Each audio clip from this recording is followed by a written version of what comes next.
Good afternoon. Today is May the 27th. The year is 2020. This is the Service Hero Show. 365 days of awesome. Celebrate success through service. My name is Tamara Hunter. I am your host. And today we have a nominated service hero. Yes, a nominated service hero from our dear friend of the show, Andrea Adams Miller, and the Smiles Movement. Keep smiling. It is Smiles Week this week, and there's a lot of reasons to be smiling. In fact, let me tell you this. I have been smiling all day because of this show. We are going to be honoring, again, a nominated service hero. Her name is Dr. Janet Smith Warfield. Dr. Janet, she gave me the permission to say that. Dr. Janet is a very fascinating woman. I in many ways feel like, you feel these people and these people come to you and it's like, oh yeah, you just feel like you're from my kind of place, my family, a lot of the people I grew up around. Because she comes from two ends of the coin, both sides. She comes from the right brain, the left brain, her education, her awakening, her visiting with life and dancing. Yes, dancing with, we're going to talk about what. And so I am fascinated. You've won awards. You've asked the question that many of us want to know. Many of us have asked many of the same questions that you have asked, and you've been doing a lot of exploring. And so I cannot wait to get into it. So welcome to the Service Hero Show, Dr. Janet. Well, Tamara, thank you so much for inviting me here. This is going to be fun. I'm excited about it. I can't wait to hear what you're going to ask. Well, okay, I already asked one of the questions before we went live, and so I'm going to save that for a little bit longer. But, when I was doing a little research on you and really trying to figure you out, because a couple of days ago, you actually contacted me and you started sharing some information, and I started looking at things and I'm thinking, wow. In fact, I'm going to read this. I have it written over there, guys, and so bear with me, but these are in quotes. I dance with words and dance with wisdom to open my mind, or to my dance with wisdom to my open mind. Okay, I didn't write that down right, obviously, but that you dance with words to open your mind, and then opening the minds of others. And words are so extremely powerful. Not everybody understands that. And your upbringing was one that you questioned words, you questioned writing, you questioned many things. And I'd love to kind of start there, because it sounds like you started wondering, because you were, I believe, a Sunday school teacher or a teacher. No, not Sunday school teacher. Okay, so what am I? My parents were both teachers, and I swore I would never be a teacher. Okay, there you go. That you had been taught in Sunday school. There you go. That you had been taught in Sunday school. That's what it is. Okay, so that's the parents were the teachers, and that you had been taught in Sunday school in regards to a lot of the lessons that you are taught there. And you started really wondering about that.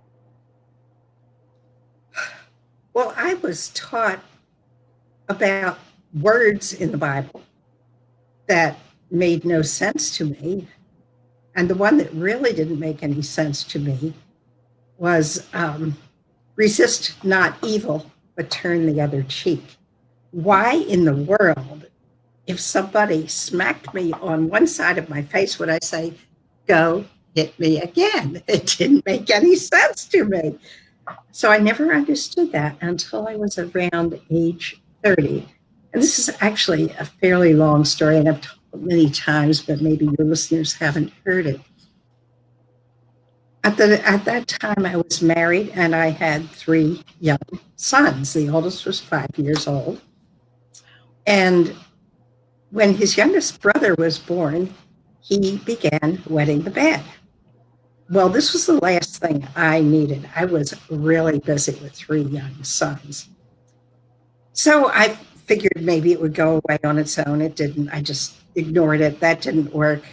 Then I figured it was time to have a talk with Bill and explain to him why he was too old a boy to wet the bed. Well, that didn't work either. The bed was still wet, and I was getting a little bit more frustrated.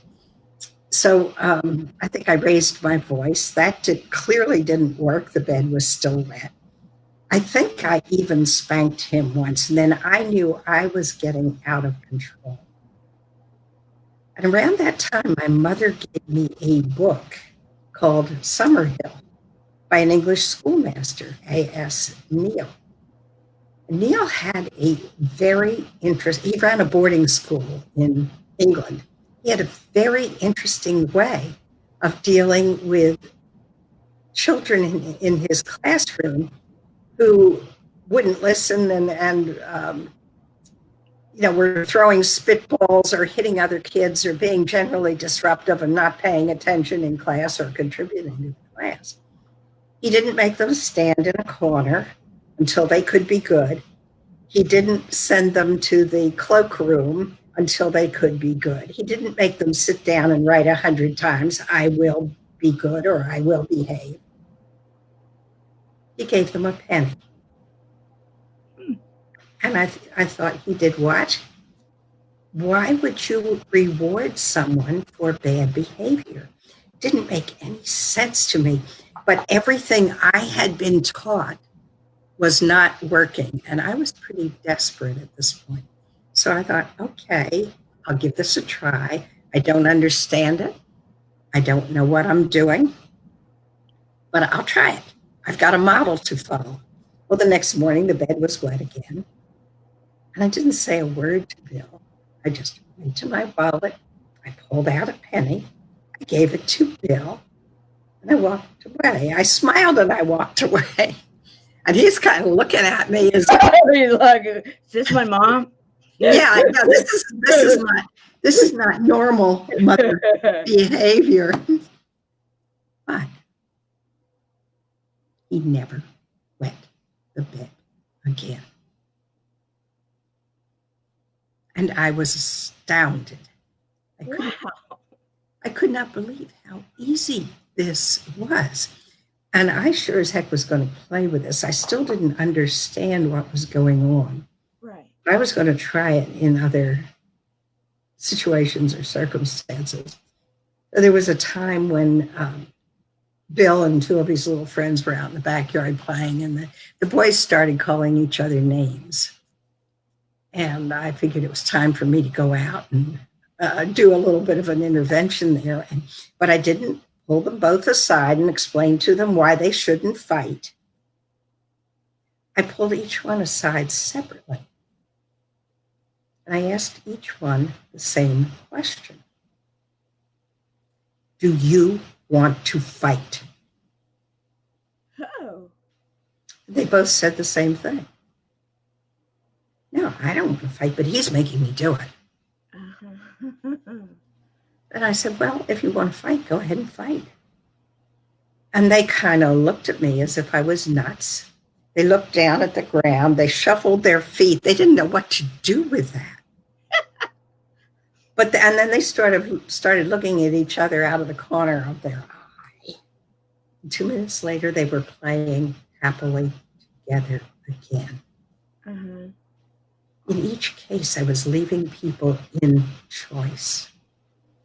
But the experience where I suddenly understood those words that I'd learned in Sunday school was an experience, it was around the same time, but I think a little bit after these other 2 incidents, where a man came to my door and he was angry, and he was angry with me.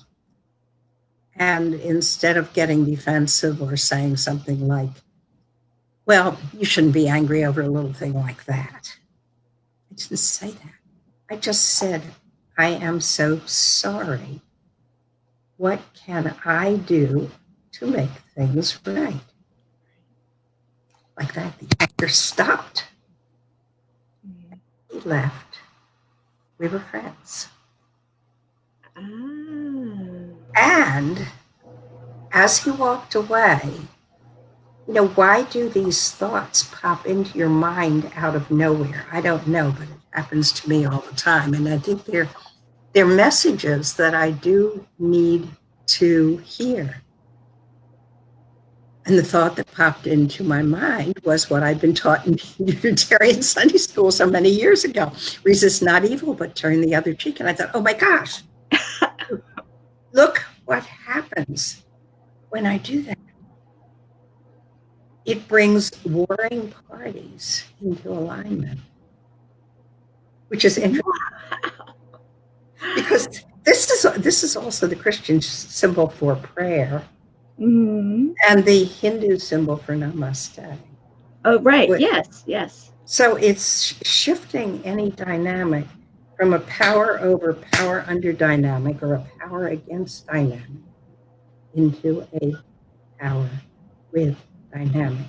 And I can do this all by myself by understanding the language that another person is speaking, the words that they're using, and the worldview that they've been conditioned into. We've all been conditioned into some kind of a worldview. Right. Absolutely. Right. And I just want to recognize that everybody is talking with each other. And the way they do that, we do chats and in our closed group within our Chemo Buddies nonprofit. And so when they start talking with each other, it's not that they're ignoring you, they're just recognizing each other, and it's a chance for them to do a little bit of bonding in the afternoon. And I absolutely love it.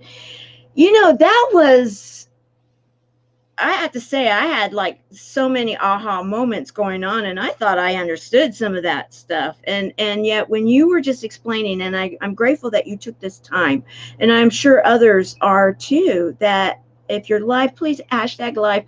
If you're watching this in replay, please hashtag replay. And if you're live, I'd love to hear if anybody else had any aha moments through that story, because to be honest with you, one of the reasons I was excited about today is when I was reading some of the stuff, and I know I kind of jumbled it up a bit because I was so excited. It was like I wanted to ask the questions that you had figured out in many ways, because I had that same question when I was a kid, and about the cheek, turning the other cheek, and at times I thought, am I understanding this correctly? And I never had an aha moment like you did until you shared your aha moment. Now I'm understanding, and I'm like, oh, that makes it's, and it's like, that is not so difficult, really, when you boil it down, but it can be a life journey to find the answer. Oh yeah. I think I've been through a heroine's journey. In fact, I'm writing a second book, which probably will be called A Heroine's Journey. But I've had to struggle with, during various points in my life, I've struggled with terror. I've struggled with rage, other people's rage, and my own rage. And I've had to deal with them.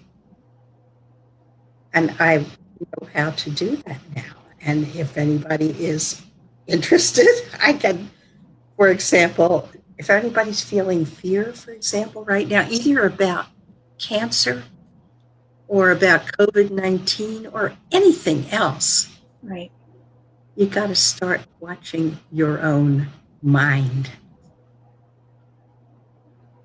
You watch where your mind is focused. And I can almost guarantee you, when you are feeling fear, your mind is focused on one of two places. It's either focused in the future. What if this What if that happens? Or It's focused on what somebody else may think, say, or do. If you stay in your own integrity and you say, no, I'm not going to do what you want me to do. Mhm, mhm. Once you notice where your mind is focused, then you're in choice. You can either excuse me, leave your mind focused right where it is in the future. What if this happens? What if that happens? Or what is he going to do if I refuse to do what he demands that I do? Interesting. So So, you can, wait a minute, just let me okay, finish. yeah, keep going. Because so once you notice where your mind is focused, then you're in choice. You can either leave your mind right where it's focused and you can continue to feel the fear, or you can choose to bring your mind right back to the present moment. And when you do that, you ask yourself, what can I do right here, right now, to move my life in the direction that I want it to go? And you're taking your power back.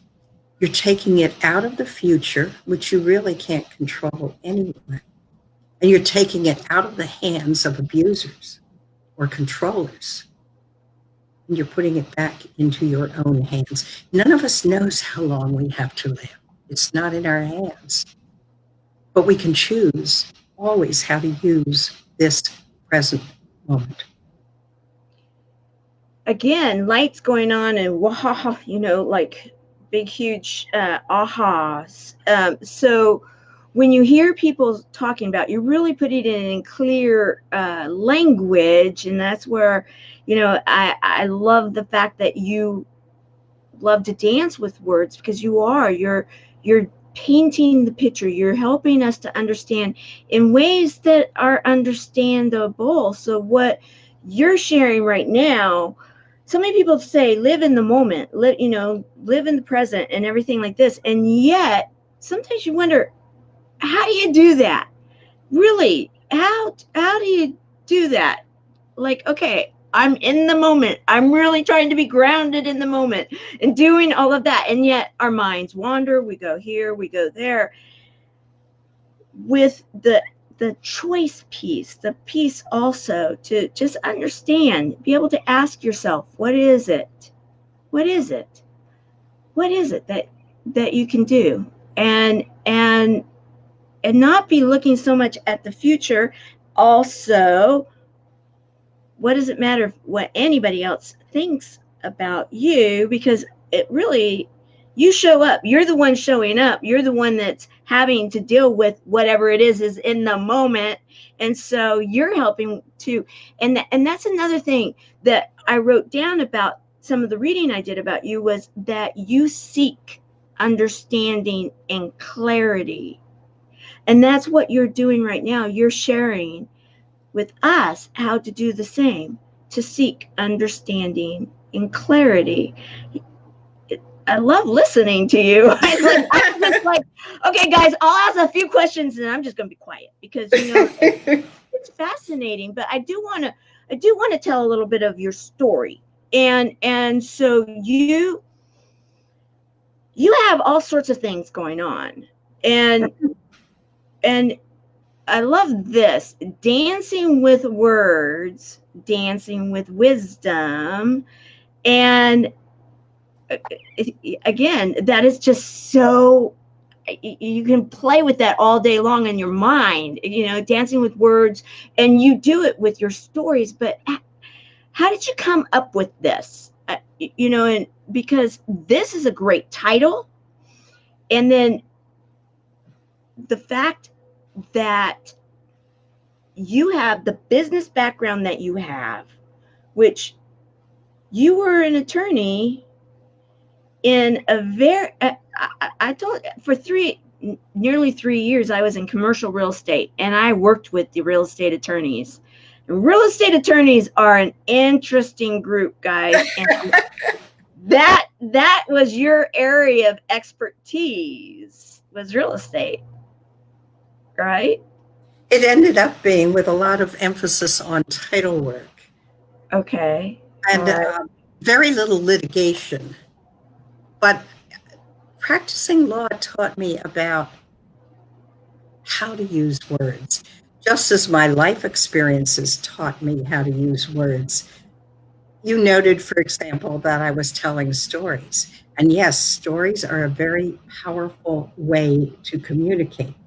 If you think about the New Testament, Jesus taught using stories. Mm-hmm. Mm-hmm. There are other powerful ways to communicate. One is asking questions, but you've got to be asking the right questions. Right. Either you're interested in finding out something about another person, and maybe they've said something that you don't quite understand, so you can ask, when you said that, did you mean this or did you mean that?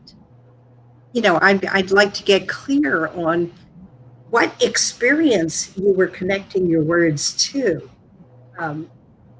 which takes me on a little bit of a tangent here, but there's a Polish semanticist whose name was Alfred Korzybski, and he's famous for the saying, the map is not the territory.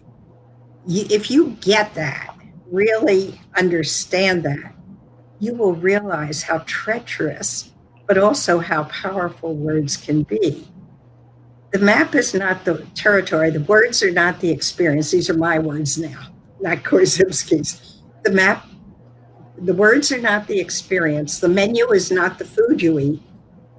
Looking at a map of the west coast of Florida is not the same as driving up I-75 and enjoying all the beautiful palm trees and bougainvillea and the Gulf Coast. So when you get real clear about that, then suddenly you can focus on the underlying experience, and you're always trying to get beneath the words to understand what experience generated those words, or from what experience the words emanated. And then you can start understanding why people miscommunicate all the time, because a word may mean something to me based on my own experience, but Right. it doesn't mean the same thing to somebody who has had a different experience. So it may be a really positive word for me, and it's a really turn off word for somebody else. And then we start getting into this dynamic of fighting. We fight over our words, not over the underlying experience. The experience just is what it is. So again, I mean, that ties back into the whole what you were sharing about where we come from, the whole, what is our social, our upbringing, what is it that we were taught, where are those experiences that we came from, and even in the map and the territory, it's where do you come from, what is your understanding. And if you come from two different territories, or two different, like you were even sharing the Christian and then the namaste. And namaste can also be, okay, I'm into yoga, so they say namaste, they do this, what does it mean, so that could be another way of even looking at it, because it may have nothing to do except for just some kind of an athletic, health benefit. There can be all sorts of different things coming, is what you're sharing. And at least that's what I am hearing from where I'm sitting. And why I brought this up right now is the keep smiling movement and shift happens. And I love your shift happens images. And in fact, I asked you about the green ribbon, and because it we all understand that a ribbon usually will mean something, and yet when I saw the profile, it was not just the ribbon, there was also the word warrior. So I wanted to make sure to see, warrior. I respect that word in so many different ways because it is used in my world in so many different, it has so many different meanings. And so I wanted to see what it was that you were sharing out there. And you've mentioned it a little bit in what you have said, in that you are a survivor of rage, that you have had different experiences externally and internally.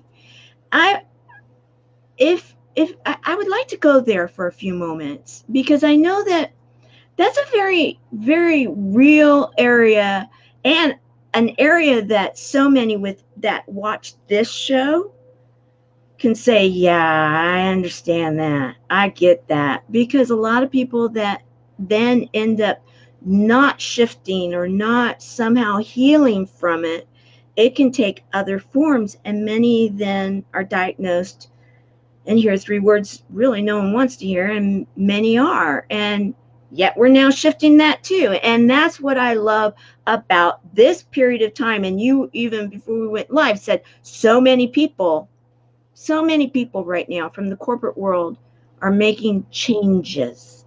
So let's go into this whole shift happens, and and tie it into, because I did notice you on the banner for a couple of days, or for a day or something like that, in the Smiles group that they've been getting everybody involved in, Ken and Andrea at Keep Smiling Movement. So how did you get involved with them? And then let's go into the shift piece of it. Okay, well, I was a participant in Mark Porteous's Vision 2020 Soul Tribe Mastermind retreat in Orlando at the beginning of February. And Ken Roshan was there taking pictures of everybody. And I happened to gift to the group 2 cartons of my book, Shift, Change Your Words, Change Your World, which then Ken Mark and his wife Renee gave out to participants. Well, Ken saw that, and then he was going like this to me, and I'm thinking, what is he doing? Why is he doing that? I don't even know what that means. So I asked him, and he said, oh, it just means that my eyes are watching you. And I thought, why are you watching me? But it was because I had given away my book, Shift, to the participant. So this shift happens on a lot of the covers that he works with. As you see, he's got it on my cover there, which I see at the bottom on the left side. And there's much more to that cover than just shift. Yeah. But let's get back to the shift. The shift is a perception shift, and it's a word understanding shift. And the best analogy I can think to use to explain it is, if you're looking at an optical illusion, for example, almost everybody has seen the old hag and the young woman. The paper doesn't change. What's on that paper doesn't change. Mind does with what's on the paper. You either see the old hag or you see the young woman. Right. If you see the old hag, you're going to stick certain words onto that picture, like old hag, probably ugly, big chin, scowl. And if you see the young woman, you may stick words onto the way your mind has shaped that image that doesn't change.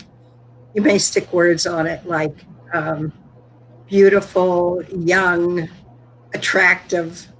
They're very different words. Mm-hmm. Now, if you have 2 people coming together, one of whom sees the young woman and the other sees the old hag, they may argue about what is really there, because they're arguing about the words that describe what the shift is a perception shift. Once you can see both the old hag and the young woman, then you can choose which well, which makes you feel better. I have a wonderful optical illusion done, and I should have sent it to you, but I didn't. So people just have to look it up if they want to see it. It's done by a friend of mine, John Langdon. I think his website is John Langdon, LANGDON.net. You can probably find it there. He calls it love, but I use it in workshops all the time because people will either see the word love or they'll see the word hate. Ooh, really? And there are a few people who will see something like note, or they'll just see. So what's in front of you doesn't change. But what changes is what your mind does with what you're perceiving. You can think of it as a pile of sensory data that our mind then shapes. And what our words do, our words separate, divide, and categorize. So if you think of all this sensory data as being a flow of energy, then it's our minds that shape that energy into what feel like fixed forms. And then we stick words on what our mind sees as there. And a lot of us, of course, are taught from the day we were born to separate, divide, and categorize. We've been conditioned into this separatist way of thinking all our lives. Daddy, this is Fido, that's big brother, this is little sister, that's a tree, that's a flower. So we're taught to separate and divide and categorize ad infinitum, forever and ever. But this is what separates us from the underlying energy, which we can reconnect with. And once we reconnect with that and learn to trust it and allow it to flow through us, we become fully connected with that underlying energy. And it guides our steps in this physical world in ways that our left brains could never figure out. Interesting. And thank you, Sherry, for getting the johnlangdon.net and sharing that here. You sent over one image to me a while ago, and then I found this one actually in your information.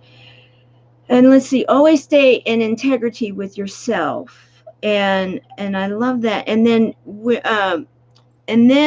when you realize heart and earth are spelled with the same letters, it all starts to make sense. and that actually, many of the buddies that are here right now and will be watching this in replay are going to get that, because of last night. We were actually talking about this very thing. We were talking about reconnecting with the earth, and we have declared within our nonprofit that 2020 is the year of love. We are all about humor, hope, heart.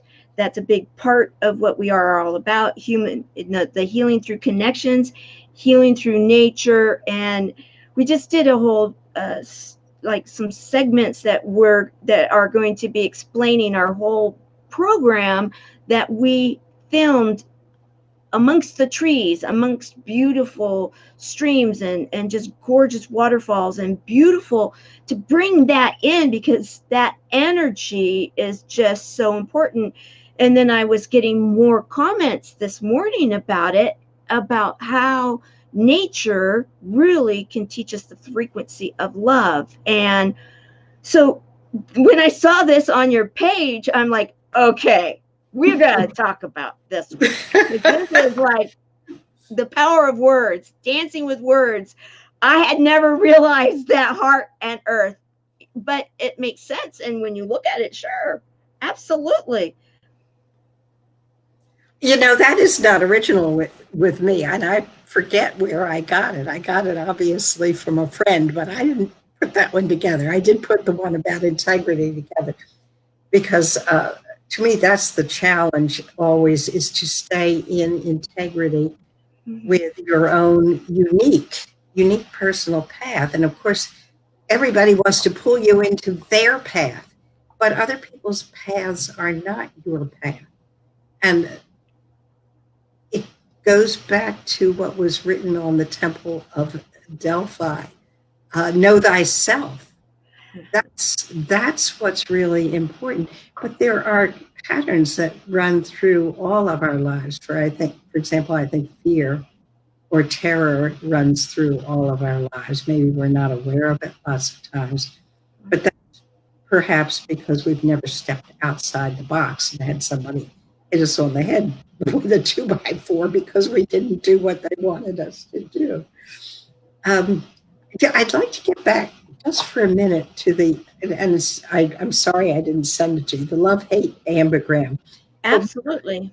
But what I like to do in my workshops is, once people talk about what they see, and one person will say, well, I see hate, and somebody else will say, well, I see love. And then they'll try to figure out what they possibly see something totally different. But then the next question, and I say questions are another really important verbal technique to use. The next question is, once everybody can see both love and hate, when you see hate, what do you feel? Oh, that's a good question. And Sherry, I'm going to ask a question here. Sherry, if you can go to that website and gather that image, if you can copy that image, I'll pick it up and then we can share it here. If you wouldn't mind doing that. It's called love. Okay. All right. I'm sorry to have stepped on your words, but I want to just be able to pull that up if at all possible. And so, and Skip's saying, yes, know thyself, honor your own path. We are here for our purpose. And so then Carol is sharing, so true. I do integrity every Sunday morning for the last 4 years. And I know that she has a practice that she has really, it's a practice of integrity that Carol will do, and to go over weekly, to make sure that she was in integrity within her life for that week. And so, as getting back again to that image, which I will go in and see in just a moment, when Sherry, if you do pick it, and then if you let me know, I'll go in and grab it. That once we are aware of what we feel when we see that, is the next step to somehow help to heal through that, or sure, work? Because you're in choice then. Uh-huh. You're in choice as to what you choose to focus on. So you can either focus on the hate, and most people feel closed in and insecure and frightened and kind of imprisoned when they see the word hate. When they see the word love, they usually feel safe, joyous, open, creative, exploring. So once you notice how the words affect your own emotions, then you can choose. There are so many techniques. I mean, you can choose to detach from other people's negative, abusive words. If somebody calls you, oh, you're stupid, what's wrong with you? That's their worldview. You do not have to buy into it. You do not have to accept it. You can say something like, I really feel extremely uncomfortable when you say that to me. And sometimes they'll hear it, sometimes they won't. Ultimately, you can choose to move out of the relationships where people use that kind of language toward you, because they are not focused on their own integrity or their own sense of well-being. The only way they can feel important is to smash somebody else down. And they do it with words, with negative, abusive words. So you move yourself out, and then they don't have anything, or at least they're not going to smash you. Yeah, they're going to look for the next person, because unfortunately that's what they do many times. So, but you don't have to put yourself there. right. And if Which is each so and every important. one of us would remove ourselves from that Right. power under position and step into a power, and I think of it as a power greater than myself. It's a connection with an energy that the mind can't name or conceptualize, but you can experience if you permit yourself to experience it and allow it to work through you. I love this. Again, I found it on your page. Yeah, I don't know if you captured it from someone else or something, I but did. but sometimes all you need is for someone to say, "Chin up, girlfriend, we got this." Because when you're in the thrill or the middle of, let's say, those experiences like this, it's sometimes hard to get that chin up to then say, okay, I'm going to move through. I'm going to get through. This doesn't have to define. This doesn't have to be a defining moment. However, you do need to move through. And that's where I'm seeing this round, full circle thing starting to happen here with everything you're sharing. And I appreciate it in that the whole idea of today, the moment, not worrying so much about the future, not letting what other people are thinking about us. It's us. It's okay. Chin up, move through the moment. Don't be concentrating too far into the future, but move through this moment. And then with that image, which if nothing else, guys, I will find it and we'll put it into the comments, and so you guys can see what you see with it, and then you can refer back, visit this piece here that we're talking about again, if we don't get to share it through the show. So am I understanding this in, am I getting it? Because what I want to be able to do is to give the feedback from, in Tamara's language, if you will, for others to be saying, okay, I was seeing it this way, you're seeing it that way, because there's going to be 3 stories for just you and I.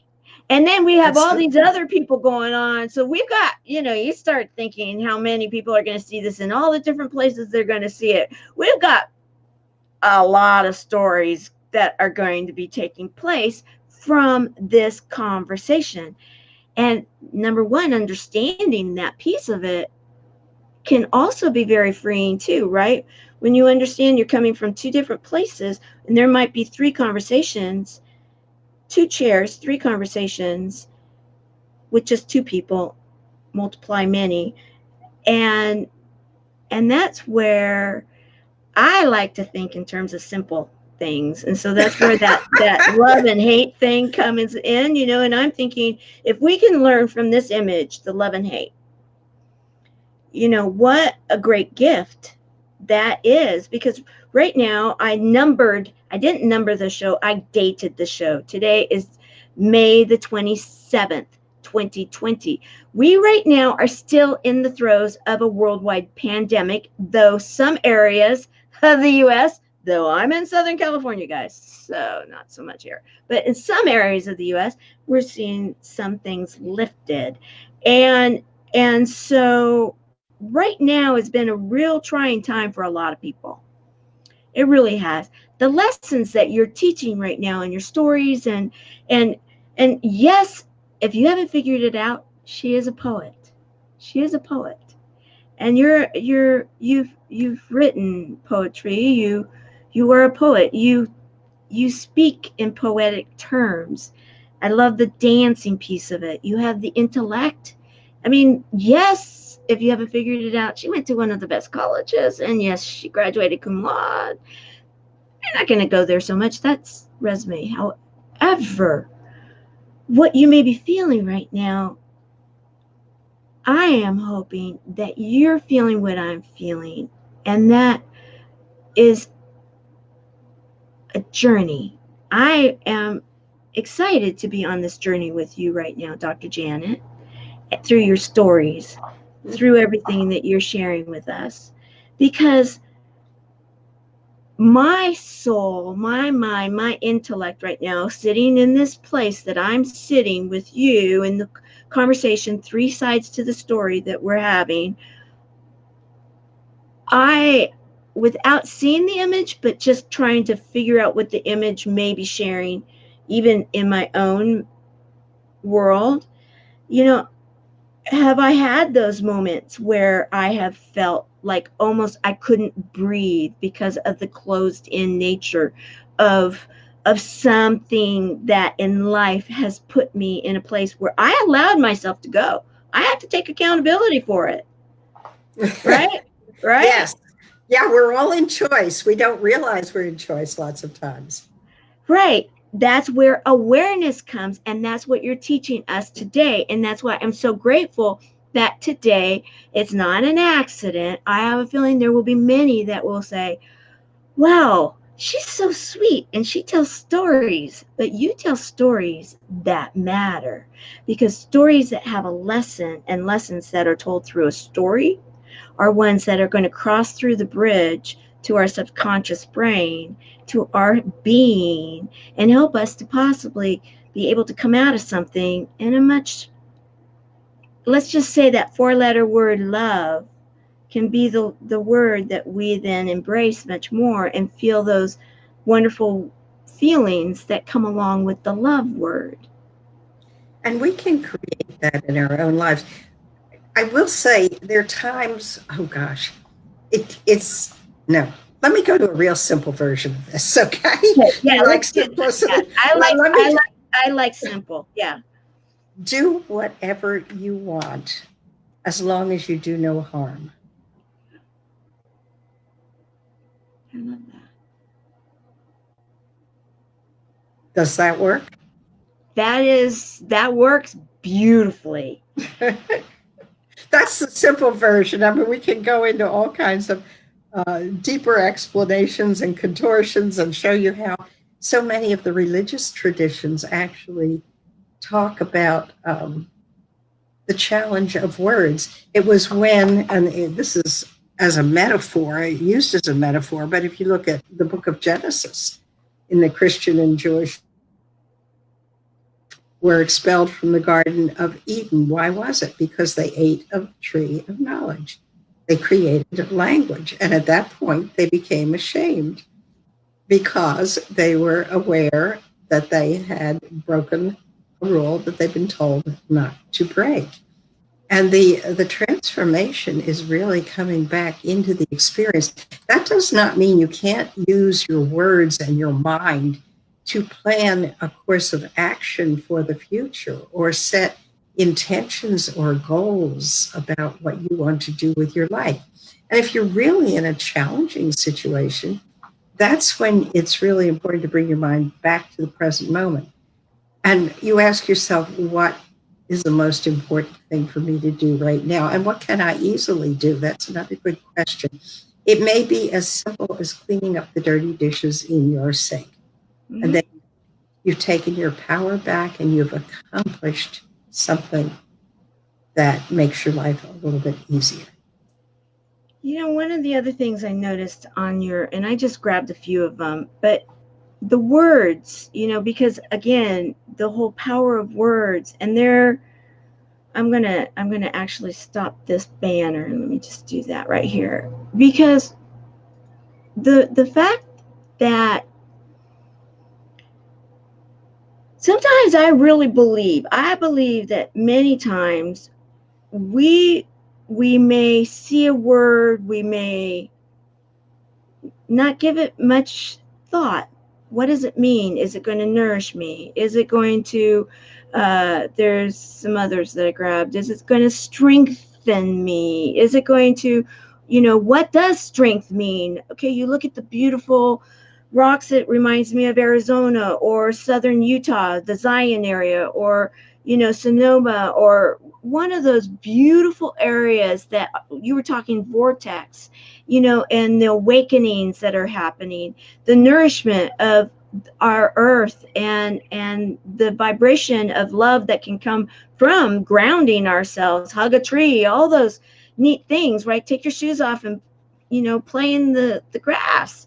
And if you're by the ocean, go check it out. Tip your toe in, do you good. And those type of things, because then I pulled this one in the whole vibration, make your vibration match your desire.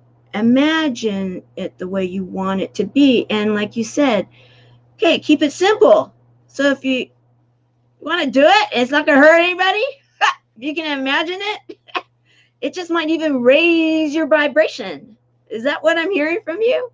Oh, absolutely. Now, of course, the challenge is you are going to bump into usually men, but not always men, but these people who are conditioned into a patriarchal structure where it's kind of a triangle where the guy at the top tells everybody else what they have to do. And if they don't do it, he's going to chop off their head.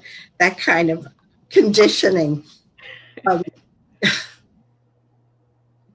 it works well in certain situations if the intention, and this gets into another whole discussion about intention and the importance of intention. But if, for example, his purpose in giving instruction is that he has a lot more experience in a particular area than everybody else, you're going to follow his instruction, assuming that its intention is to serve everyone. If its intention is to put his ego at the top and trash everybody else, that's a very dysfunctional intention. And that's where you have to learn to stand in your own integrity and say no. It's not easy to do. It's hard. But you can detach from another person's words, always another person's negative words. And you can also move in. You may have to take on some other responsibilities, like bringing in a flow of cash, for example, to pay your bills. Right. And finding ways to protect. You want to protect your own energy field. Just another real fast comment is that conversations are different and words are different depending on the context. For example, if I'm having a conversation with myself where I'm doing journaling, absolutely needs to be without censorship. Okay. If I'm having a conversation with another person, then I have to be very clear about what my intentions are for having that conversation. What matters to me in the relationship? Why is it important? What do I need to learn about the other person? How can we have I call it a conscious conversation, where we're both authentic and both sharing our own thoughts and ideas from different perspectives, but we're supporting one another and enhancing one another rather than getting into this dynamic, which is so dysfunctional. Absolutely.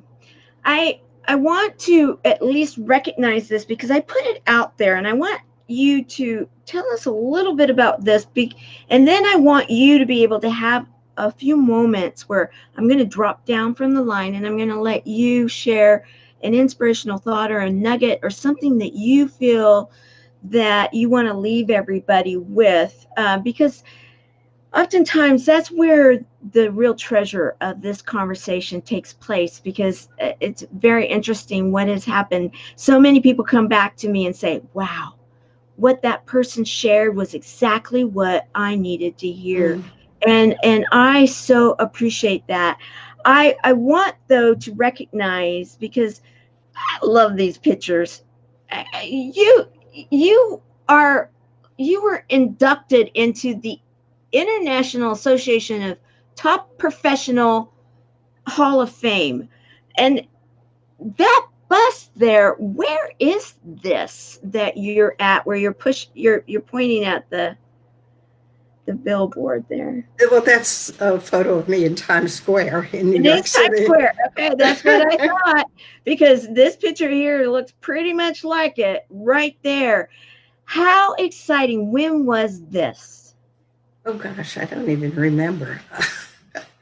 When was it about it? That one was the first one. That was probably about 2015. And then the other one, I think, might have been 2019, but I'm not sure. Don't hold me to those dates. Well, you have definitely, oh, interesting. I love it when that happens. That means that was, I didn't do anything, guys. That just kind of happened. That happens sometimes. Um, Fun. The the fact that, again, your background is that you do come from the professional world, yet you have shifted and you now are sharing with others. You're helping others to journey in their way. And I'd love for you possibly to just tell us a little bit about that. What is it that you're helping others to do now? Depends on who I'm speaking with, so I can't generalize. Yeah. Actually, if anybody has any particular area that they would like me to respond to, I can certainly do that. I can talk a little bit about shifting your words. You can fight against injustice. Then you're in this dynamic, and it's a dualistic, separating dynamic, where you can stand for justice, and then hopefully attract other people in to stand with you. I love that. It's just real simple, and it's a simple shift in your language. But there's words have energy, Yeah. and once you start tuning into the energy of words, you can put yourself with people whose words support you and rip apart. You move you move out of this dynamic. So the person who's trying to jam you down Mhm. doesn't they're wasting their time and energy because you're not there. You're Right. either detaching from their words, or else you're just completely separating from them physically. And sometimes that, unfortunately, that is necessary, because you need to protect your own energy field. You need to take care of yourself, and you choose the relationships that support you and the words that support you. Another really great tool is to write affirmations. You just Mhm. sit. I assume a lot of people here are already familiar with affirmations, but I am, and you, it's always something positive. I am beautiful. I'm intelligent. I'm capable. I'm powerful, whatever you want to put down. And then you don't just stop there. You put it up someplace where you can see it every day. Mhm. You can do vision boards, which I've got a whole ton of them right here over my desk. I've done them over a period of years, but you can also see one there on top of my bookcase, and Oh, I know right. Uh-huh. you Okay. can, Yes. but that's just a fun exercise where you sit down with a pile of old magazines and cut out any picture that attracts you or any words that attract you. You make a whole pile of them. You get yourself a piece. Aha, yes. Exactly. Mhm. And then when you're tired of doing that, or you've got enough, you position them in a collage on your poster board, paste them down, and you can get it laminated if you want. And then again, you put it up someplace where you can see it, because it Mhm. becomes a support system for you and a Mhm. guidepost for you in your own life. Just as exercises like journaling are fascinating if you do them without censorship. You just write whatever comes into your head, and boy, it's going to surprise you. You just write them, let them go where they want to go. And lots of times you're starting out with a problem or a challenge, and your mind kind of goes like this, but then eventually it comes out here with a new choice and a new direction. If you don't censor yourself. Now, when you're having conversations with other people, yeah, you need to think more carefully about the words you're sticking I love that. In fact, thank you for sharing that. My group, in fact, um, this book that's always here. This is a journal. This is a journal that we give to our buddies when they start out, and there's a lot of space for them to just do what they want to do, doodle, journal, whatever. And I love what you just shared. That right there was so, that was a huge nugget. That was beautiful. Thank you for sharing that. Because not always do we allow, not always do we allow ourselves to just let our let it flow. And if it and goes back to, if it's not going to hurt anybody, there you go. It's freedom, not license. Right. It's Right. not licensed to go out and kill people or steal from them or rape or do anything like that. No. Whatever you want, as long as you do no harm. And even generalization, because every time we eat a meal, we're killing something else, which is why Christians probably teach the ritual of grace before you eat your food. Thank you for the life that has given itself so that I may sustain my own life. Oh man, another ta-da light bulb. I always was grateful. But that's a whole nother way of looking at it, and what a beautiful way of looking at it. I'm going to give you a moment just to say what you're thinking right now, and then I'll come back up, and then we'll close out the show. So I'll be right back. I usually don't speak in a vacuum because I don't know whether I'm speaking to needs out there or not. So I usually, in fact, sometimes I just remain silent unless a need shows up. If a need shows up, then I can usually help sort it out by asking questions or telling stories. Let me just make another comment about the form of language you used. Jesus used stories. Socrates used questions. Rumi used poetry. And yes, I've written poetry, which is an interesting way of expressing yourself as well. If you like to do that, go for it. I've also, when I got so frustrated with words, I've also used images. And in fact, I have a consciousness diagram. I don't know whether I said that to Tamara or not, Tamara or not, but you'll be seeing more of that. Another thing, if any of you would like to help manifest a peaceful, powerful, prosperous planet, I've just filed in the state of Florida the Articles of Incorporation for an Educational Foundation. What do you have to give, and what do you need from others? And then we move into a giving and a receiving, if you want to call it, let's say exchange of value, instead of a transactional money exchange of value. The giving and receiving is free. And it's just, what are the resources, what are the needs, and how can we together bring them together so that everyone can live a peaceful, powerful, prosperous life on this planet with mutual support. If anyone is interested in being part of that in some capacity, I don't know what it is you have to offer or what it is you need, but if you'd like to join us there, let me see, I'm trying to do the best. Probably email me at Janet, Janet, at Word, WORD, Sculptures, SCUL, P as in Paul, T as in Tom, URES.com. And let me know either what you need or what you have to give that could support other people. We don't yet have a website up, but we're working on it, at least a placeholder website. And when we get that up, I'll be posting it wherever I have the opportunity to post it. And just a plug for Ken Rochon and Andrea Adams Miller.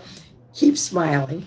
Absolutely. And thank you, everyone that has spent time with us. I know that you're feeling, I'm sure, like I am right now, just very well served, just everything that you shared, Dr. Janet, and the nature in which you share it. There's a cadence in your voice. There is a, yes, you do dance with your words. And in doing so, you help to instill a feeling also with those words. And like you were sharing with us, words do have energy. And I have been energized by your words today. And I want to say thank you for that. You definitely are truly a service hero. And I can see why Andrea and Ken wanted to have you. Andrea nominated you. She put you into my calendar, in fact, and let me know that definitely I needed to be able to visit with you and help to tell your story. And I really appreciate what you said when I went down from the line. You basically put it out there in that you're used to having that conversation with someone and you wanted to see what their needs were because they are important. And I don't know that everybody completely got that, but I sure heard that in what your words were, because you at that very moment in time, you were thinking, what do they need to hear from me? Because my words are important and I want to serve them. And that was right there a teaching moment, a service hero moment. And I wanted to recognize it because I saw it. And I wanted to say thank you for that. And thank you so much for inviting me onto your show. Or maybe you didn't do it. Maybe Andrea did it. But anyway, it all came together, and I very much appreciate the opportunity to be here and hopefully serve. Well, thank you. And I know you have served many and you will continue to, because we are going to be loading this into YouTube. Yes, it's going out to LinkedIn and all of the other formats now. We're starting to get Service Heroes shows out there so people can be well served. And so if you are seeing this in another platform on another day and it is not live, please do reach out if you do have something that you can offer. And you can, I love the whole infinity that you were sharing with your hand. It was very beautifully flowed. And infinity is what a powerful and beautiful flow that is. And so if you feel inspired wherever that you may be, there is the email address right there. Thank you, Sherry McQueen, for being our senior ambassador and being here and helping out. I want to say thank you again for your time. And I did, they may nominate, but I am the one that then invites and says yes. So I did invite you on today. I want you to recognize that it wasn't just that she puts it in there and then I check everybody out. And then and then it was like, okay. So no, when I had an opportunity to see what your story was, I wanted to learn more. That's why I was a little giddy in the very beginning, guys, because I was really excited about this. In fact, I even emailed some of my friends and texted them and said, you gotta jump on here, because this is a woman that, and I can tell we didn't even scratch the surface, and I know many people can feel it too. However, what you have to teach and what you are sharing, watch it many times, guys, because there's many layers that she shared with us. Simple stories, and yet if you go back and you keep watching, I bet you anything, each time you're going to get something new out of it. She knows what she's doing, and I appreciate that. And thank you very much for today. And as we close today, May the 27th, the year 2020, the Service Hero Show, 365 Days of Awesome. Celebrate success through service. Dr. Janet, you are a service hero. Andrea Adams Miller, you were correct. And Kim Rashawn, you too can pick them. This is a woman that knows what she's talking about.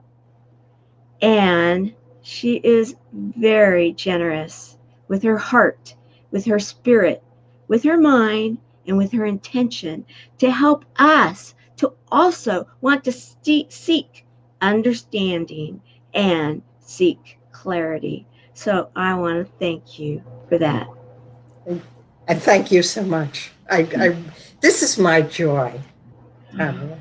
So thank you for giving me the opportunity to participate here and play here.